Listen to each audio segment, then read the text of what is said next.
Good morning, everyone. Morning, Rabbi. We are learning Mishna's Kesubos, Parakeh, Chapter 5, Mishna Zayin, Mishna 7. Today's day of learning is sponsored by Barry Steinberg in memory of his aunt Gertrude Steinberg, Gittel Bas Avraham Hakayan. Neshama Shaban Aliyah. Amen. Okay. Hamaredas Albaila. Literally translated means she rebels against her husband. This means a woman who refuses to have marital relations with her husband.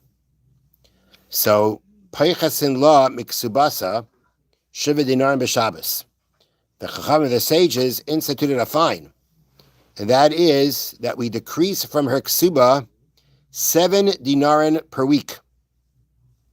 Okay, that means a dinar a day, and we've always mentioned that the basic amount for ksuba is 200 zuz for a basula, for a virgin, 100 zuz for a woman who was previously married. A zuz and a dinar are the same kind of coin.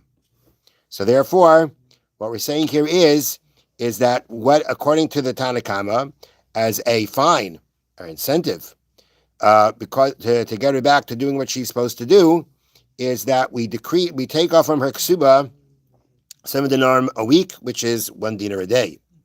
Rabbi Yehuda says shiva trapaikin. You take off per week 7 trapaikin. This coin, how we would say it in a singular form, trapaik, I guess, is actually one of those is 4 dinarim. So that's a much steeper fine, according to Rabbi Yehuda. And this is what we do if she is refusing to cohabit with her husband. Now again, this is going to be this is a way of either call it a punishment if she doesn't give in, an incentive for her to change her ways.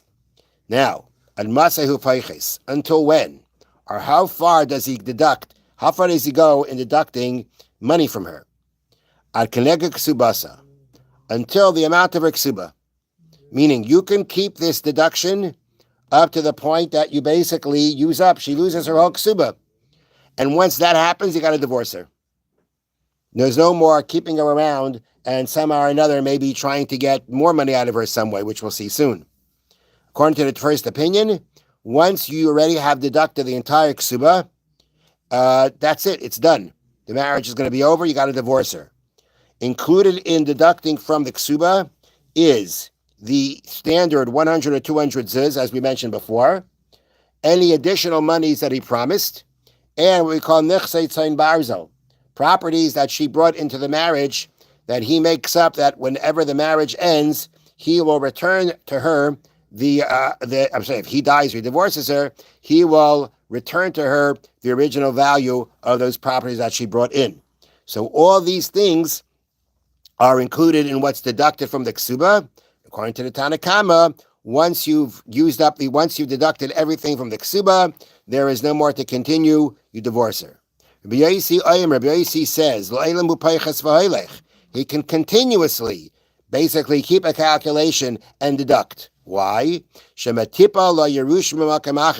Because maybe she'll get inheritance from somewhere, and then he'll be able to collect from her.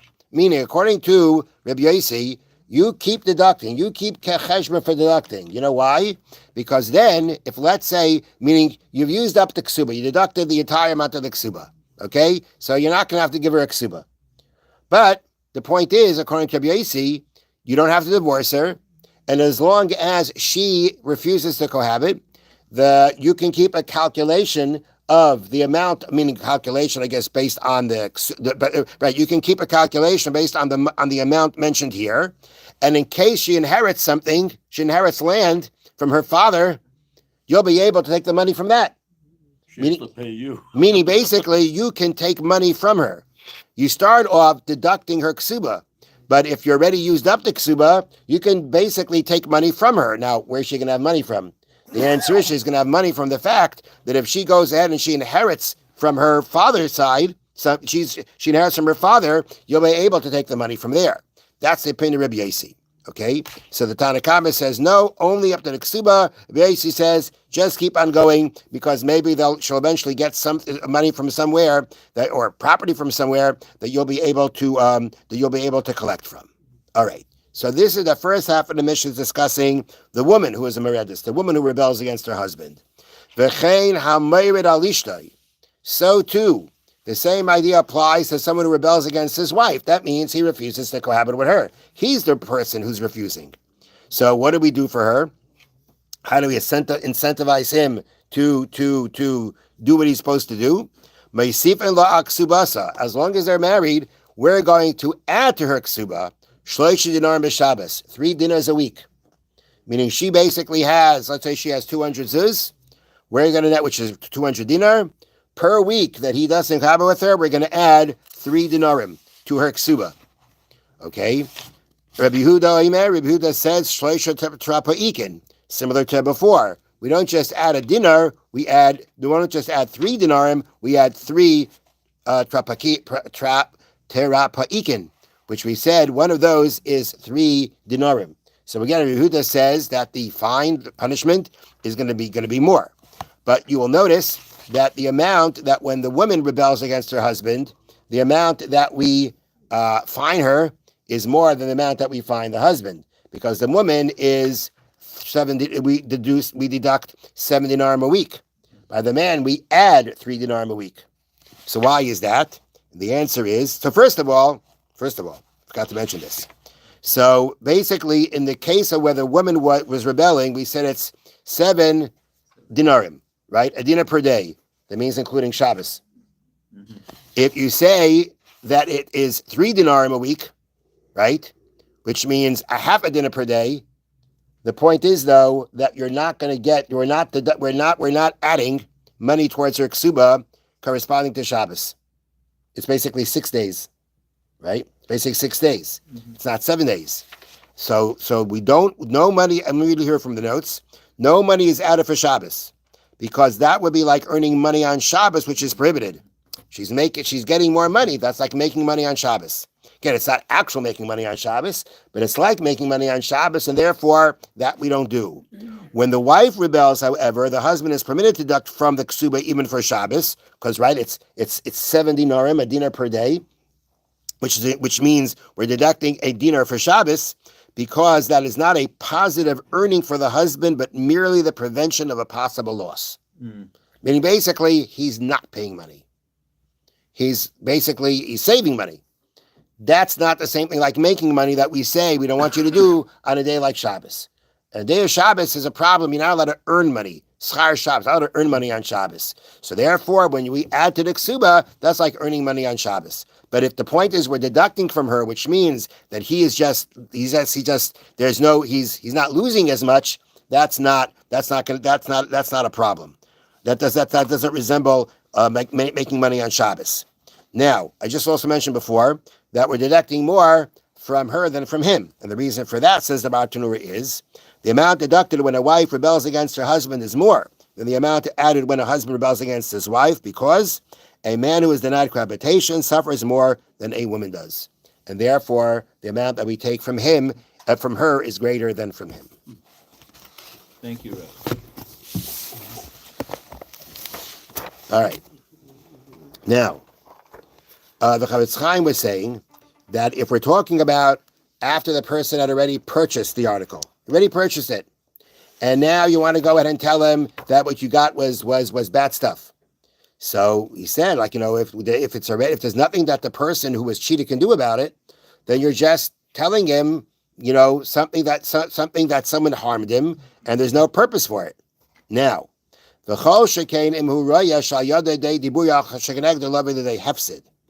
for instance, it's even more so. So here we're starting off saying, don't tell the buyer if there's nothing that can really be done.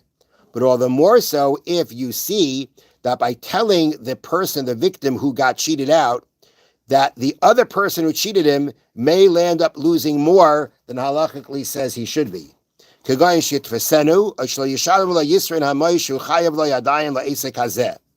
says, he went and he cheated me out, so what does he do? He goes back into the store and he grabs something else, which he's not allowed to do. Okay, he may feel he has a right to do it. He was cheated, but halachically he has another right to do that. Now, if you tell him about the fact that he cheated you and you see he's going to do that, then you can't tell him. Or let's say he owes him money for he at the end of the day, he bought this thing. This thing is not great stuff, but it's a sale, right? And he partially paid. What does he have to do now? He's still chayav to pay the rest.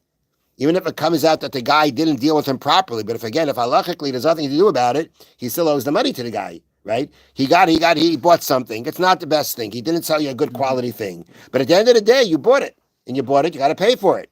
But now that you're telling him what he did to you, the guy's not going to pay for it anymore. This is a great sin for the person who brings to this. But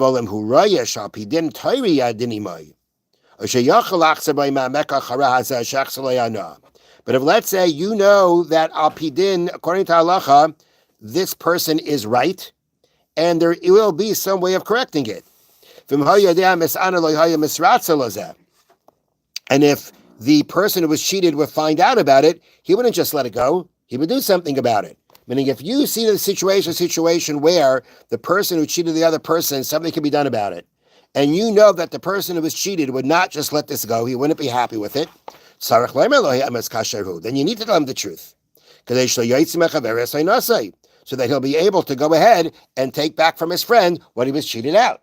Meaning, if basically the point here is that you see the situation. You saw this guy walked to the store, he was cheated. And you realize that there's something for the person who was cheated to do about it. He can correct the situation somehow. So then, and you know that this guy would want to do it. Let's say you would tell this guy, if he was cheated, he could do something about it. But if you tell him he's not going to do anything about it anyway, he's just not going to do anything about it, then don't tell him, because there's no purpose. But if you know that he would do something about it, then you need to tell him the truth so that he should be able to take back what he lost. But again, as he says, however, there are still conditions that have to be met in order for you to be able to do this. And that's what we'll continue with tomorrow, Mitzvah Shem. Have a wonderful day. Thank you, Rabbi. I'm returning.